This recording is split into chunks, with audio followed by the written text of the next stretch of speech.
मरने के बाद मेरी जगह कहाँ है। अच्छे से उसको पता कि मैंने जाना ही नरक में है। उसको कुछ भी ABCD मालूम नहीं है कि परमेश्वर का मार्ग ABCD कुछ भी मालूम नहीं है।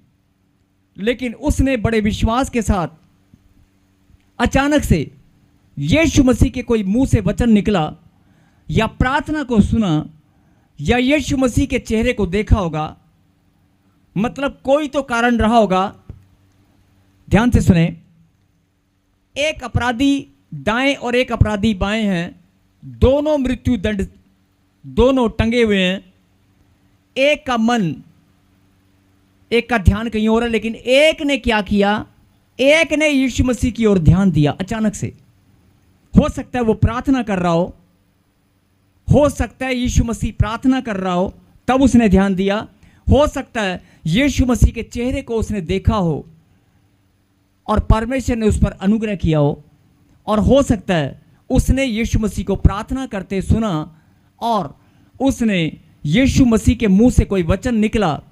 तीनों में से कोई तो बात हुई है, तीनों में से कुछ तो हुआ है। या तो उसने यीशु मसीह की ओर देखा और देखने से परमेश्वर ने उसके ऊपर अनुग्रह किया, और या फिर यीशु मसीह के मुंह से कोई वचन निकला और उसने सुना और परमेश्वर ने उस पर अनुग्रह किया, और या फिर उसने परमेश्वर की मुंह से निकली प्रार्थना को सुना और परमेश्वर ने उस पर दया की।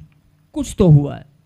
अचानक से बड़ी हैरान कर देने वाली बात है, बड़ी हैरान कर देने वाली बात है कि एक इंसान ना परमेश्वर को जानता है, ना उसने कभी देखा है, ना ही, लेकिन अचानक से वो ऐसे शब्द कैसे अपने मुंह से निकाल सकता है कि यीशु मसीह, हे यीशु, जब तू अपने राज्य में आए तो मेरी सुधि लेना, मुझे स्मरण करना। बोल हालेलुया।